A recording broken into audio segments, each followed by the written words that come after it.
On the show today, we discuss the pivotal role that teacher training and professional development play in enhancing the quality of education, how continuous learning and growth opportunities for educators lead to improved teaching practices, better student outcomes, and a more effective educational system. To talk about this and more, let me call upon Dr. Pooja Birwatkar, in charge principal at KJ Somaiya College of Education. Dr. Birwatkar has pursued her postdoctoral research from Homi Bhabha Center of Science Education and holds a PhD from Center of Advanced Study in Education. And her areas of expertise are research, life skills, and management of education. Thank you so much for joining us today, ma'am. Why don't we start with a little bit of your introduction, telling us a little more about you, and then we can get into the questions. Okay, thank you. Um, Thank you for the wonderful introduction.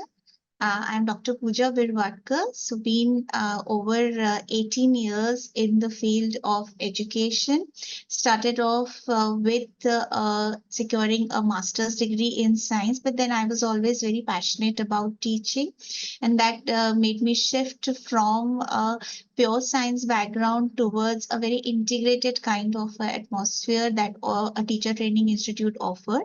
And then there was no looking back from there, from pursuing my bachelor's in education to finally doing a PhD and a postdoc from Homi Bhabha Center for Science Education.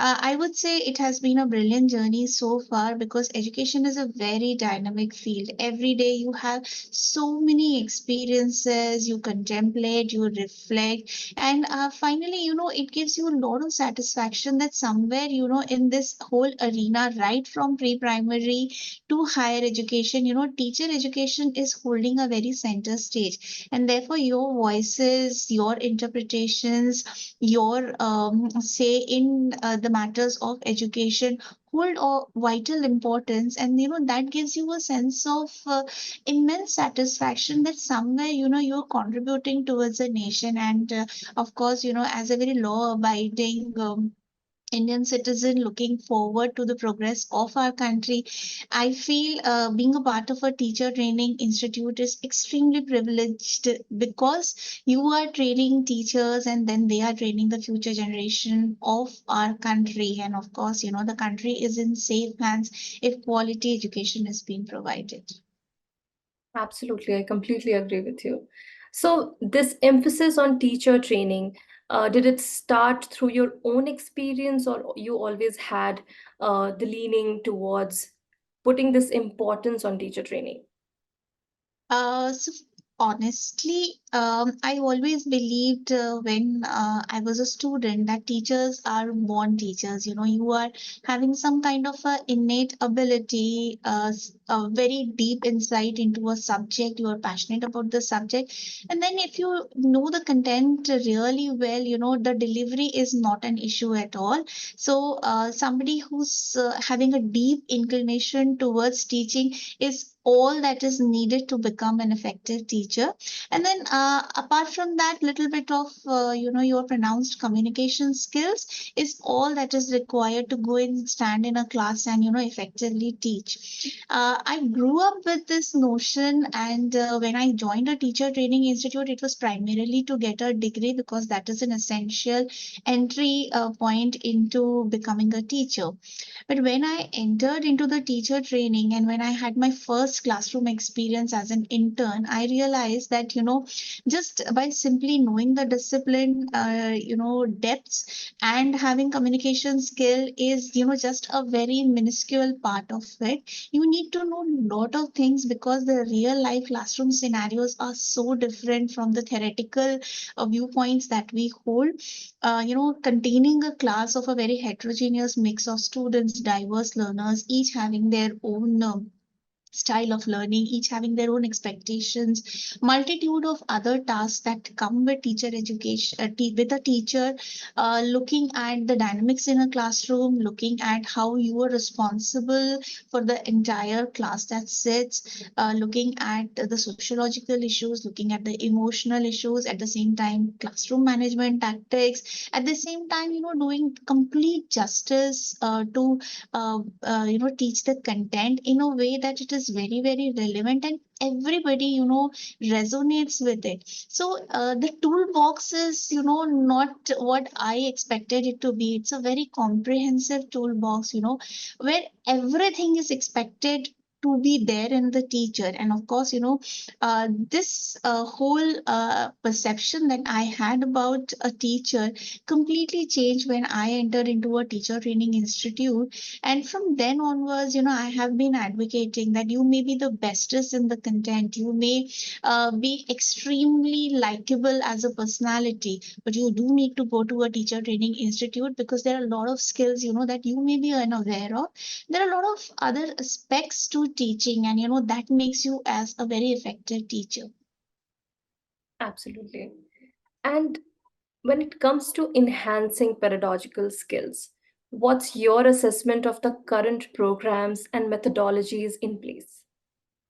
I would say, looking at the teacher training structures that we have at the moment in the country, I would say they are very comprehensive, because at one point we have the theoretical courses, which are very, very comprehensive, because it's a range of disciplines which are very interdisciplinary in nature, which are being taught. So when I am a teacher trainee in a pre-service teacher training institute, I'm not only learning the subjects which I have graduated and post graduated and learning about the pedagogical skills and the techniques, but I'm also learning about child development. I'm also learning a lot about psychology. I'm learning sociology, because sociology plays a major role.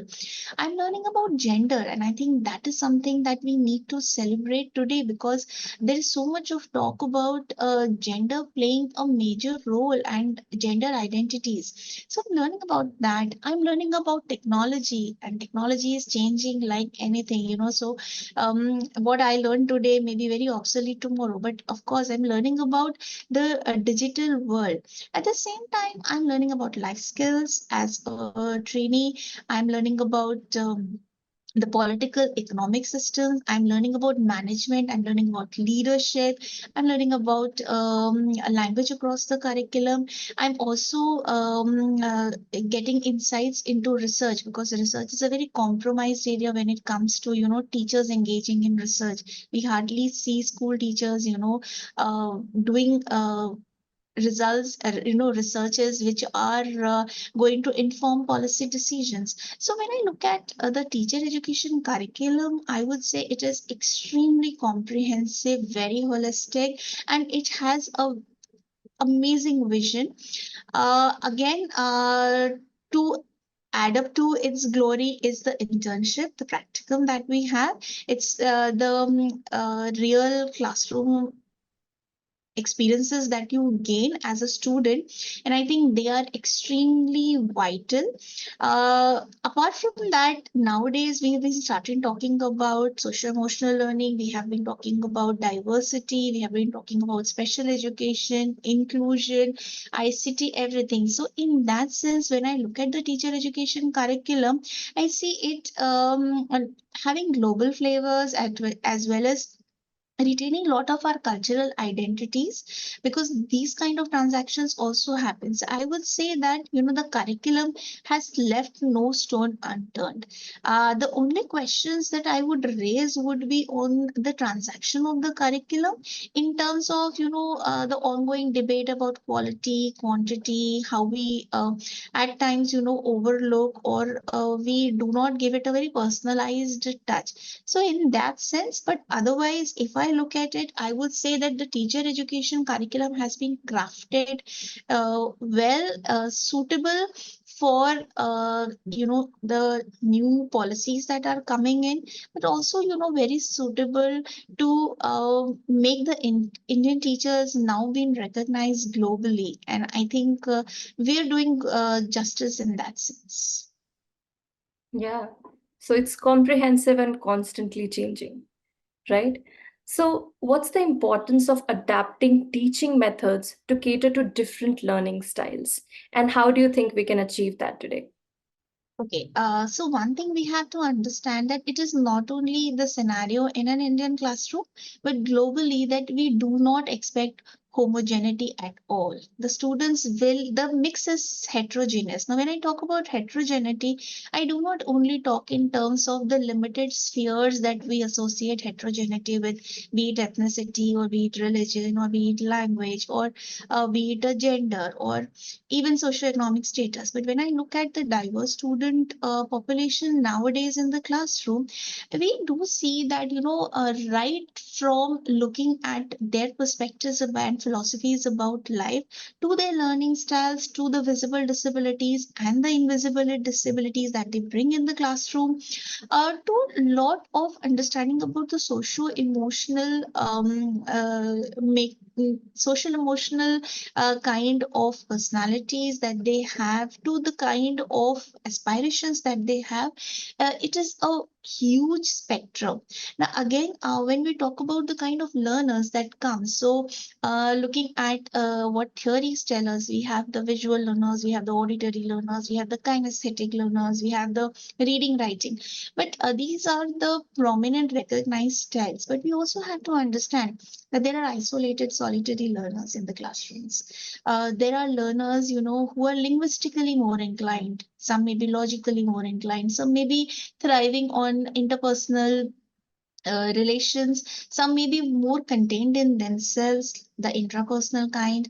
Some may be more into the visual spatial kinds. Some may be the verbal kinds. Some may be more contemplating and the spiritualistic kind, more reflective kind of learners. So when I have this one size fits all, then does it cater to these kind of learners? Now, interestingly, we do talk about visible disabilities, and we also talk about learning disabilities. So this is what teacher training has been teaching over the years to the students, thanks to all the researches that have been done that, teachers need to be aware of this. So we do talk about dysgraphia, dyscalculia, thanks to also the films that have contributed and led to an awakening about this. But what I am talking about is the kind of invisible disabilities that students bring. Just give you an example of a student who who's always looking very fatigued out in the classroom, is being labeled as lazy and not paying attention. But there may be some kind of a metabolic physiological problem. Some students who who have issues like diabetes, or even mental health issues. These are not very apparent. I may not be able to tell you I have insomnia and that is why I'm not able to pay attention in the classroom. These are all coming under invisible disability. Unfortunately, while we have awakened to the visible disabilities and the normal categorized disabilities and the different learning styles, there are a lot of things which are beneath the surface, and we still are not able to uh, recognize them, give them due importance, and even weaving them into our teacher education programs. But then again, when I talk about diversities and the pedagogical approaches catering to them, I would say that it is now upon the teacher to be multitasking in the same way that my session when I take appeals to all kind of learners. So I do not have I don't have a universal plan, but I have these individualized components, and every kind of a learner associates with whatever I am teaching. In that sense, I have to be more resourceful in terms of the in terms of my teaching, so that I have some kind of a visual appeal. I have role plays, I have hands-on experiential experiences to be given to students. I also have these students who listen to me more, and they learn from what I'm teaching, the verbal learners. I also have to see who are the learners who would benefit from a collaborative project. So in that sense, I need to, and I ought to in fact have everything in my lessons, in my content, in my approach, in even my vision for every kind of a learning. And how much of a role does technology play in this diverse curriculum of yours? And how easy or difficult is it to maintain that?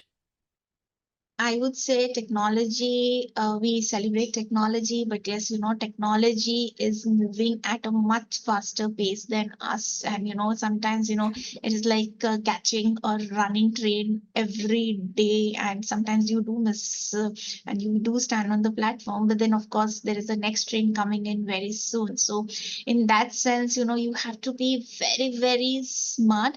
I wouldn't say that smarter than the students. I mean, we learned so much from the students sitting in the classroom.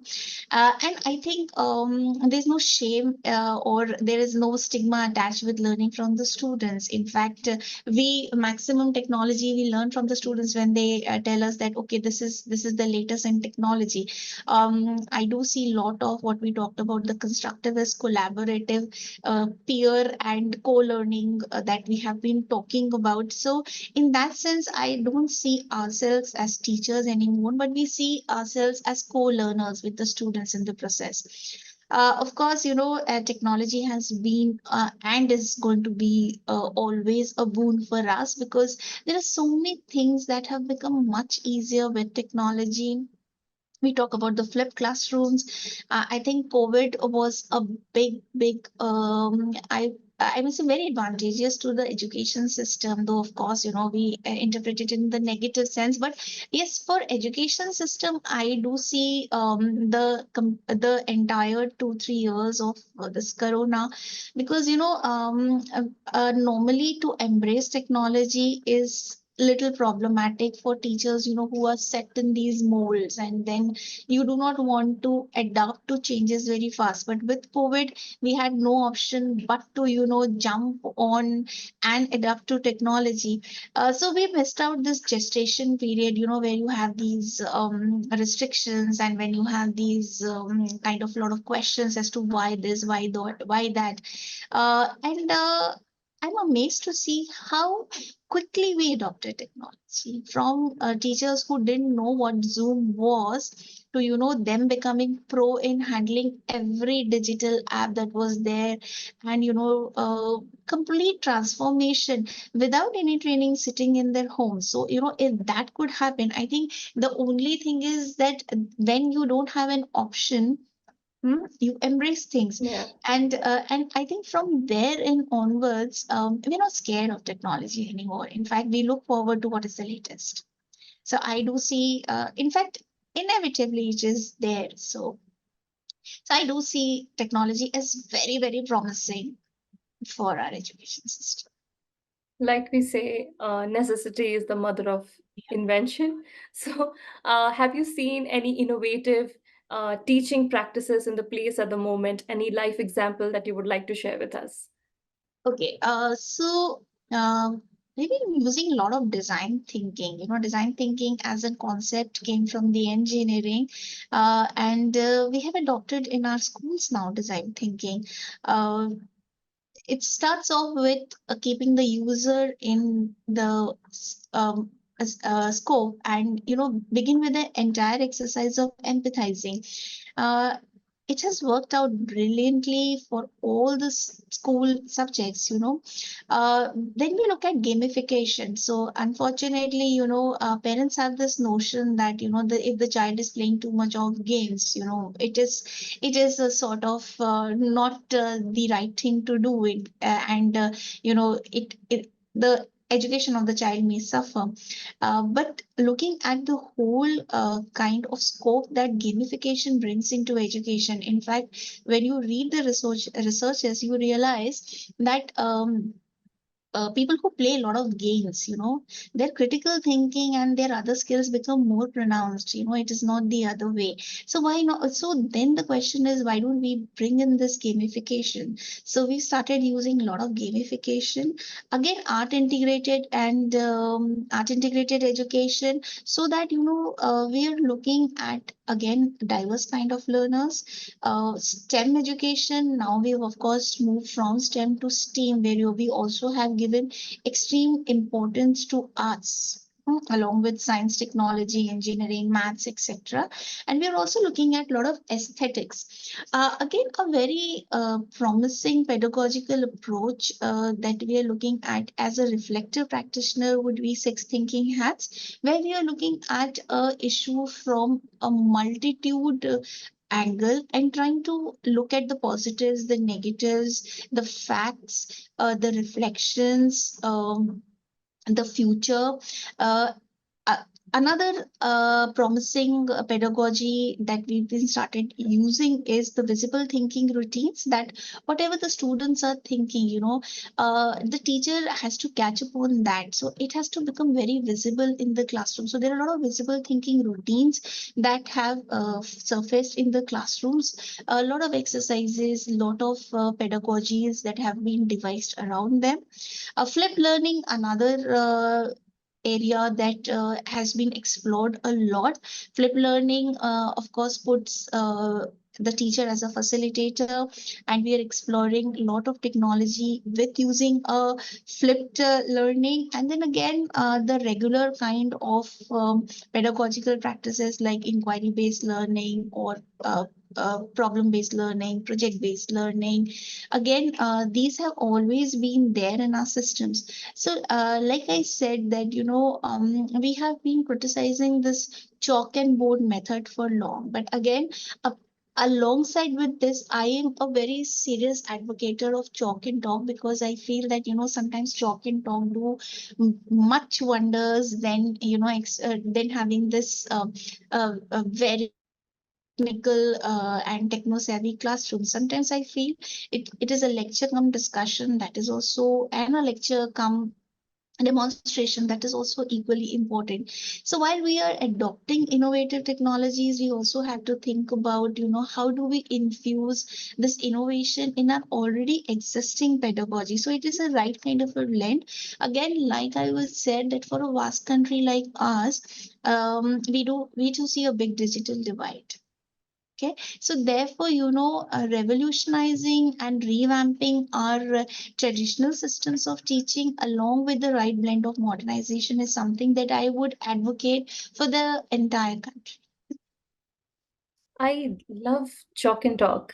Yeah. It's so interesting. I'm pretty sure it makes the entire curriculum so much more interesting for students. And, ma'am, could you also talk a little bit about how leadership and classroom management can work together, and some example of effective classroom management strategies and the impact they have had on learning environments? So I would say when I look at leadership, so one thing is teachers never consider themselves to be leaders. So it is always the leadership that is there in the schools and the educational systems in terms of the heads sitting there. But we also have to first make the teachers realize that you are leaders. You are leaders of your class. Okay. So therefore, like I said, it's very important to give this leadership training. Again, like teaching, I would say that leaders are also not born leaders, but not with the innate abilities. You can hone up your skills for leadership. Of course, a very participative, consultative kind of a leader, a teacher ought to be. At the same time, a right kind of a blend, becoming a very paternalistic, benevolent kind of a leader at one time, to becoming sometimes a tough autocrat, to also being a laissez-faire. In that sense, I would say that leadership has to be very consistent and it has to be very transformational. Okay. Now, when I talk about transformational leaders, I talk about this idealized kind of influence, a vision that is so contagious that everybody catches upon that vision. Now, all your classroom management strategies have to be in sync with what kind of vision is there for the institution. Now, the leader, as a leader of the institute or as a leader of your class, you have to make people feel that they are in safe, secure places. I think this is very important for the students to realize that their voices will be heard. There has to be open dialogues instead of the monologues. Once everybody starts expressing their viewpoints, it ensures that there is a participatory climate. When we talk about the strategies, again, I would insist on consistency in terms of the rules, consistency in terms of the discipline, consistency also in terms of the goals and the expectations. Because once the learners and everybody else in the system is very clear as to what are the expectations, things would automatically fall in place. Yeah, of course. Ma'am, you talked about social and emotional learning. You also talked about how students are free to, participate in the class, talk their mind. So, how important these things are in their development? I would say that, social emotional learning extremely important. In fact, we are a little late in recognizing its cruciality in educational settings. I would begin by looking at social emotional learning in terms of being somebody who reflects a lot. While we do look at teachers in terms of and other professionals in terms of being reflective practitioners, you also need to make the students reflect a lot on themselves. So social emotional learning would then begin with self awareness. How do I see myself? What is my self worth? What is my self esteem? How well do I know myself? As a learner, what are my aspirations? What are my motivations? What are my fears? What are some of these emotional buildovers that are there in me? How do I channelize them? How do I find the right support systems? How do I look at myself in a group? How well am I aware about the social dynamics? How do I relate with people? How am I able to become emotionally intelligent in terms of channelizing the right emotion at the right time for the right cause towards the right people at the right time? So that is what social emotional learning is all about. It talks about motivation, it talks about personalities, it talks about self awareness, it talks about empathy, it talks about a whole range of issues that psychology has always been talking about. Now bringing them, addressing them in the classroom, especially in environments where we open up and have these conversations where no inhibitions are there. I think classrooms then become a very safe place for expression. And from there in onwards, the issues of mental health being a stigma, to people hiding issues about their mental health, to not opening about what they feel, what they think, what they want, to opening about and saying this is me, and this is what is my expectation, and this is the kind of support that I'm looking up. So social emotional learning bridges this from what I always wanted to what I already have, and how I can also be a support to others. Absolutely. And lastly, ma'am, where do you see the future of teacher training and professional development in the Indian education landscape, right? And what are some of the big challenges and opportunities ahead of us? So I would say that tracing down, especially teacher education, from 2014, it's been practically 10 years. We did see a big transformation happening in teacher education, where the bachelor and the masters of education degrees were converted from a 1 year program to a 2 year program in 2014. Now this was a very welcome change, because we do understand that this is a very serious kind of a profession. So you need to have a thorough training into it. Now, with the national education policy coming in, we are looking at the future in terms of the integrated teacher education programs, which would be a 4 year comprehensive degree, which couples up like a BA, BEd or a BSc, BEd, or some of these integrated programs. Now, I see this as a very welcome change, because it will establish the seriousness of teacher training. It would establish the seriousness of teaching as a profession. So we do call teaching as a professional degree, but somewhere, the kind of significance it had to gather in the past years hasn't happened. It is just still, teaching is considered to be a female oriented profession, where you feel you can balance the home front and your profession also. So somewhere, the kind of significance has taken a backseat, but we do recognize that teaching is a full-time profession, just like any other profession. And therefore, we need to deliberate on how to make it more prominent in the choices of the students when they are opting for their career choices, because still teaching doesn't emerge out to be the most prominent career choices, whereas it ought to be. So with the integrated programs, with 4 years of emphasis being laid on teacher training, I do see one, very efficient teachers coming out of the systems. Second, I also feel that, we as a nation would wake up to understand that, teaching is something that our generations need to look forward to, be it improving the quality of schools as a result of that, to improving the compensation packages that are being given, to also looking at how we can train our teachers to be globally acclaimed, and people thronging towards India for the best education systems.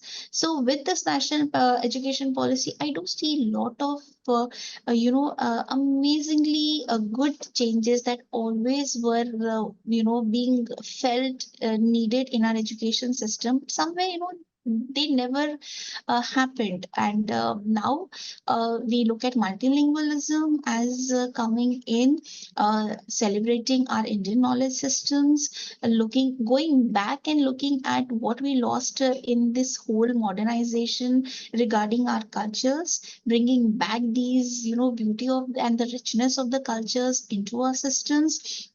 Again, looking at research as one of the prominent features of our teaching systems, looking at doing away with this complete emphasis on compartmentalization of disciplines, where we have the science, commerce, and arts, looking at a very thematic, wholesome approach towards the discipline, doing away with this streak of exam oriented, assessment based, competitive kind of education systems, to moving towards more student choice based systems, where students take up disciplines and subjects of their choice rather than being forced upon. So I do look at a future where an engineering student may be doing a course in language, or maybe doing a course in performing arts, or somebody from science doing a course in economics, or somebody from economics exploring physics alongside. So in that sense, when it also comes to teacher education, we do see that teacher education will soon be giving emphasis to right from pre-primary to secondary education. Right now, we have this two compartments, primary and secondary. We have completely, over the years, divorced this pre-primary from the kind of attention that it needed, to finally this national education policy telling in that, pre-primary is the most formative experience that the student gets in outside the home, and it has to be given pivotal importance. So right from here, now in future, we would have teacher training where the teachers will be trained and specialized to deal with the pre or the foundational or the secondary or the higher secondary stages. So unlike now, where you just enter with degrees and the school decides as to which classes you will be teaching, soon you will this will not be there. It would be your specialization which will um, initiate you to teach a particular group of students. And if you want to move to a higher group, you need to get extra credentials for that. I think this is something that is a very, very welcome change, because you cannot expect that if I am teaching primary, I can, go and teach in a secondary at the drop of a hat. You need to have, then again, the entire vision of the social emotional learning, dealing with a particular age group of students, you need to have these specified skills. So one doesn't have all the skills all the time, you need to get training. So when I look at teacher training in the future, I do see look at teacher training looking at all these aspects and looking at, how do we make these effective teachers? When I say effective, I mean to say that effective in terms of everything: content, the pedagogy, approach, motivation, technology, and research. Absolutely. And ma'am, you mentioned that, the profession of teaching is not given as much importance, not as sought out as it should be. Why do you think that is? It's one of the most important, uh, you know, part of a student's life, going to school, meeting, and interacting with teachers, really in their formative years. So why don't we put that importance? So I would look at it primarily from the economic point of view, that the bare fact is that teachers are not being paid as per the industry standards. Okay, and since the remunerations are extremely low, that is why it is not the sought out career choice. We do see a big change, but again, it is very slow in embracing the fact that teachers need to be one of the highest paid professionals. I think somewhere we have missed out on that aspect. To talk about, if I tell you the salary figures that teachers are drawing in some of the vestas of the school, it would be a very sorry figure to state. And unless and until, you don't compensate people fairly, how do you expect it to be a robust and the foremost career choice? So somewhere, why we have always been heavily banking on this guru shikshak shikshak and guru shishya parampara, and we have been talking about teaching as a very noble profession, but at the same time we also have to be very realistic in terms of understanding what are the needs of the teachers, and are we even making them go beyond their basic needs. So if you see the comparison on an economic scale, it's a huge divide. I wouldn't, mind saying it's a real huge divide. And unless, we don't bridge this divide, I don't see this noble profession, being the attractive profession in terms of a career choice also. I totally agree with you, ma'am. My dad was a professor, he was a teacher. So I totally agree with you there. That's where it lacks, the system lacks. Ma'am, thank you so much for joining us today, sharing all these insightful teacher training and development things with us. We really appreciate you being here. Um, Thanks a lot. Any last words you would like to share with us? Now, I just would want to say that there's still hope left for teacher education. I am very glad that this national education policy came, not only for teacher education, but for our entire education system.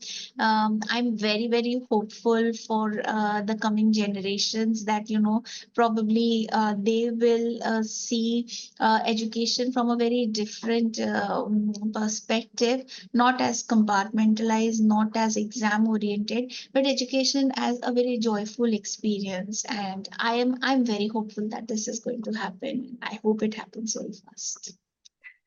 We hope so too, ma'am. Thank you so much. Thank you. Um, I enjoy talking to you. Thanks a lot.